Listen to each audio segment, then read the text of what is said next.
Kaya mga par, samahan nyo ako. Pupunta tayo ngayon sa bayan ng Cabanatuan, no? Kunin lang natin yung pipe, then balik din tayo agad. Dahil meron tayong binubuong Dio. Lalagay natin siya dun sa isa nating Dio rin, sa D1 na chassis.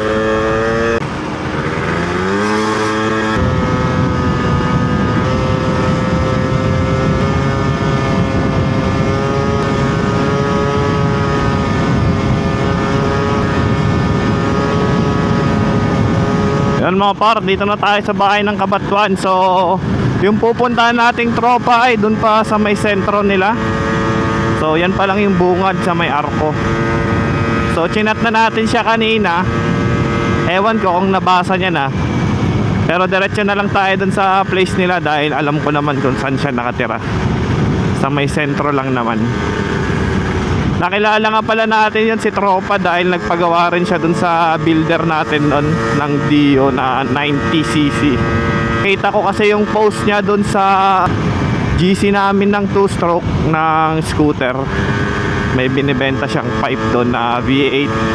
Sakto naman, hindi pinasama ni Boss Rafi doon sa binili nating makina yung pipe. Kaya kailangan natin bumili ng pipe. Kaysa mag-brand new tayo, di ba? Dahil balak ko dun sa makina na yon is ipang di-daily ko. Dahil na-miss ko yung may starter, no? Dito kasi sa 125 na Dio natin is hindi kinakaya dahil sa compression ata, ewan ko. Kung masyadong matigas, hindi mapaikot. Pero may napapanood ako na mga stroker na naka starter. Yung short stroke kasi yung segunyal nung nabili nating nabili nating makina.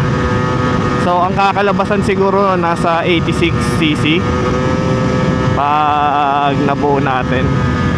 I-air cooled muna natin, then naka-ready naman na yung pang-upgrade natin ng LC. Pero AC head, LC lang yung block. Pero wala pa tayong budget. Kaya habang bine-break in natin yung bagong block, pag nakakuha tayo, i-AC muna natin. Tsaka natin i-upgrade ng LC. Kumpleto naman na. So, kasi may binubuo akong makina nun na 125 pero hindi natuloy. Nakabili na ako noon last year pa ata. Kaya hindi nagamit yung radiator tsaka hose. Kaya sabi ko para magamit, lagay ko na lang dun. Sarap talaga ng 2-stroke, oh. Sarap ng tunog. Nice. So yun nga, abangan nyo guys, iba-vlog ko rin yung pagbuo natin dun sa 90cc, no. Medyo onti na lang pala yung kulang na pyesa nun dahil nakuha nga natin yung segunyal at crankcase ni Boss Rafi at nagpalit siya ng stroker.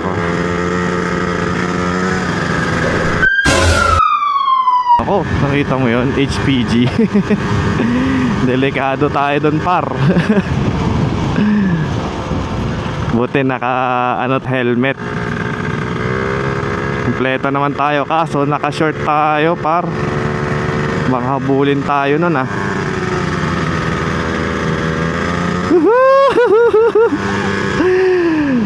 Wait, di ko napansin. HPG pala. Pero chill lang naman. May papel naman to par.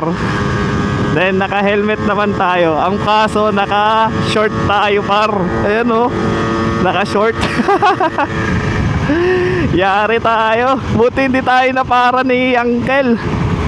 Sensya na boss. Dito tayo liliko sa unang kanto. So check natin temperature ng Dio natin is nasa 70 degrees. So okay naman. Ay, dirty. Barbie, sabi ko na. Oops, may humps din natin nakita. Tayo sa Gedli. Oh yeah. So dito na nga pala yung bahay ni boss, no, kung di ako nagkakamali. Ayan oh, grabe oh, may mga Dio rin ako nakita oh. Wow. Yan pala yung mga Dio ni Papi. Oh my God! Wow! Tingnan boss, tingnan ko kunin nating pipe. Yun oh. Yan dati boss yung nakakabit sa akin. Kaya ito yan? Sa Repsol. V8. Okay naman. Okay. Okay boss. Bakit nagpalit ka? Di kon boss, binenta ko yung yan dati. Yun ang Ano nabili nabenta? sa akin, yung Silverstone. Ngayon, di makabuga. Oo. Bumili ako, copy na lang. Sa ito lahat? Hindi boss, pinagawa lang to. Ay, pinagawa. Ito, tsaka yan. Ito yung natira sa akin. Ay, ito yung sa'yo. Grabe, dahil mong unit boss oh. Ito pa rin yung build mo nun? O iba na? Iba na boss. Iba na? Putok ang mga konto. Tapos, kaya Ay, ganon. Ito Honda Pal no? tak boss. Ay, Honda TAC. Bali, change engine na yan, di ito na. Ah, di ito na rin. Nagpa-build din siya. 90 rin ata. Di na boss, nakaabang pang 90. Ah, Pero naka-stock head na. high stock pa. Nakasigunyal lang ng 44 plus 2.6. Ah, full volume na. Ayos ah. Dami ka palang ginagawa boss ah. Wala nang bawas yun boss. Boss, Bago rin yung V8 ito. Ito, 90 rin? 70? rin yan boss. Ha? 90 rin? Grabe, mga loaded pala kayo dito. Ang dami nyo pala dito. Teka lang boss. May Gcash ka boss? Meron boss. Gcash ko na lang yung ano, yung 500. Sige boss. Diyan, nakuha na natin yung V8 na pipe oh. Solid. So, yun si boss. Nakuha na natin yung pakay natin sa kanya no. Diretso uwi na rin tayo. So, yun lang for today's video. Nakauwi na tayo. Yun lang yung pakay natin for today. Ang kunin yung pipe.